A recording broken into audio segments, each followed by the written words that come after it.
patapos ang laban mo! Di patapos ang laban mo! Gobyernong manloloko! Gobyernong manloloko!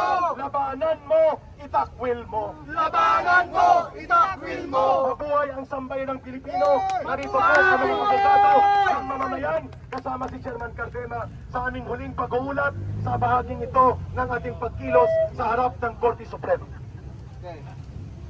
Hello! Na-file na po natin ang petition to declare yung mga respondents for indirect contempt. Na-file na po natin, ito yung ebidensya na na-file po natin as lawyers and as officers of the court. We have the duty to defend the integrity of the courts, lalo na ang Philippine Supreme Court. And second, yes, may tinatawag tayong freedom of press, freedom of expression, but hindi yan absolute. Kailangan hindi maka-epekto sa proper administration of justice. Kasi kung wala ng integrity ang Supreme Court, sana tayo maniwala. Where is the justice now kung wala ng integrity ang Supreme Court? That's why, as lawyers and as Filipino, we have to defend the Supreme Court and lahat po ng mga justices ng Supreme Court. Thank you. Yun, dito pa so, final word. Magpapasalamat lamang po ako sa lahat ng lumahok. Pinakita nyo na kayo ay para sa bayan, higit sa lahat.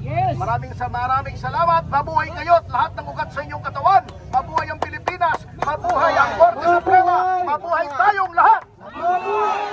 Lahat ng ugat daw ha. Si Chairman Cardema po para sa kanyang pagsasalita sa araw nito. Thank you. Mula po sa Duterte Youth Party List, ang #1 na party list na ibinoto ng ating mga pulis at sundalo, ng ating mga OFW sa buong mundo. Kami po ay nagiging boses ng lampas 2 milyong Pilipino sa pagsuporta sa Supreme Court. Yung iba doon sa Kongreso nagrarally para pabaksakin ang gobyerno. Tayo po dito ay nagrarally para suportahan ang gobyerno at ang Korte Suprema. Dahil kung walang susuporta sa Korte Suprema at sa rule of law, wala nang hustisya sa bansang ito. Kaya po tayo ay nandito sumusuporta sa naging desisyon ng Korte Suprema na ideklarang unconstitutional yung ginawang impeachment proceeding kay Vice President Sara Duterte. At muli po, mula po sa inyong Duterte Youth Party List, kami po ay nagpapasalamat sa inyong lahat at patuloy tayong sumusuporta kay Pangulong Rodrigo Duterte at kay Vice President Sara Duterte, ang ating susunod na Pangulo sa Republika ng Pilipinas. Duterte! Duterte! Duterte! Okay, mga kababayan, dito na po magtatapos ang ating pagkilos, pero hindi dito matatapos ang ating pagkakaisa.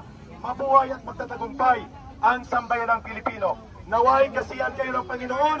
God bless everyone and Allah be with you when you go home. We will claim victory in due time. Darating po yan. Maraming salamat.